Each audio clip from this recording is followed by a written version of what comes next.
Did you know that the story of Jesus is actually all allegory of the sun going through the 12 zodiac signs? All right, let's see it. The word SON and SUN are interchangeable. No, they're not. In addition to the fact that these are just homophones, meaning they are entirely distinct and separate words that are just pronounced the same way, these are English words, and English did not exist until long after the tradition of Jesus had been developed and circulated. Hence why Jesus is always pictured with the sun behind him. So this is not how Jesus is always depicted, and this has nothing to do with the zodiac, but the halo does become a pretty standard part of early Christian iconographic conventions starting around the 4th century CE, when this convention is borrowed into Christianity from Greco-Roman artistic conventions, where it is representative of the aura or the divine glow that radiates from divine beings. And while the borrowing into Christianity comes from the Greco-Roman world, the same concept is in circulation in the Hebrew Bible and goes back even further to the Mesopotamian concept of the Melamu, or the divine radiance with which divine beings and divine entities are clothed. And we see this, for instance, in the notion of Moses coming down from Mount Sinai after the reception of the law, and his face is shiny and it freaks everybody out, and he has to put a veil over his face. So this idea is pretty ancient and is found in a variety of different traditions from around ancient West Asia, and doesn't really have anything to do with the zodiac. The story of the death and resurrection of Christ is simply just the sun, SUN, going through the crux or the cross constellation on the winter solstice on December 21st. The ancients would say that the sun would die for 3 days because those were the 3 shortest days of the year. And on December 25th, the sun would make its way towards the northern hemisphere, symbolizing longer, warmer days.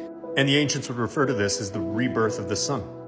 So apart from the fact that the winter solstice occurred on December 21st anciently, even if because of different calendars they thought it was a different day, absolutely none of that is true. That is all entirely made up. The 3 shortest days of the year are not the 3 days after the winter solstice.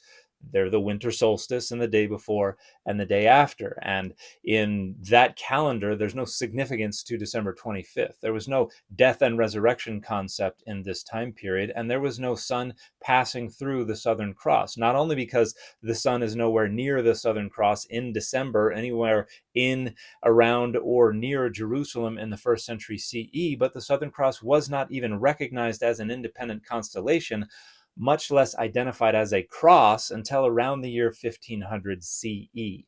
Prior to that, it was barely ever or never visible because of the precession of the equinoxes. And when it was visible, it was very low on the horizon. And if the brightest stars of the Southern Cross were ever identified as part of a constellation, it was the Centaurus constellation that it was identified with. But again, it didn't get near the sun when it was visible. So again, all of this is entirely made up. And that's why this story and these stories are so similar.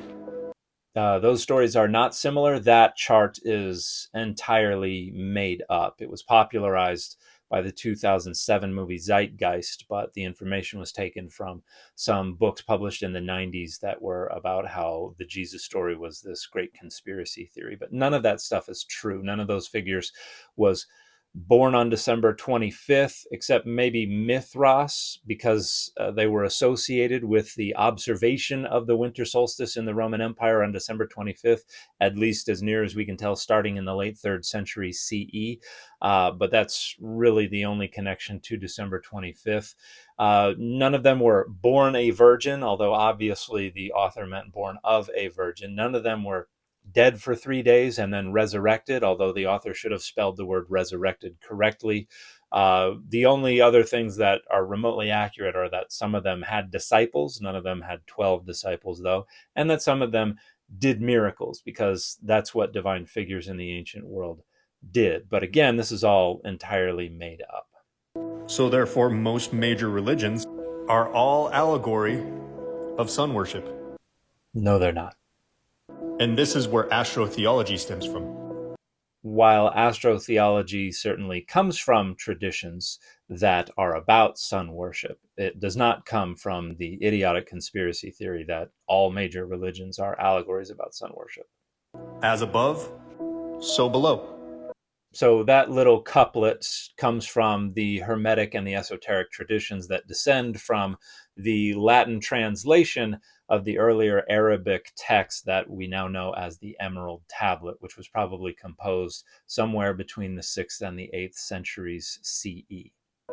As within, so without. And that's just a secondary accretion to that earlier Hermetic and Esoteric tradition. If you're tired of mainstream propaganda and want to do a deep dive into some esoteric knowledge but don't know where to start, I highly recommend this book. I'll leave an orange link below where I got mine if you want to check it out. No, I'm good. And the fit for this video has been the Spawn #1 cover.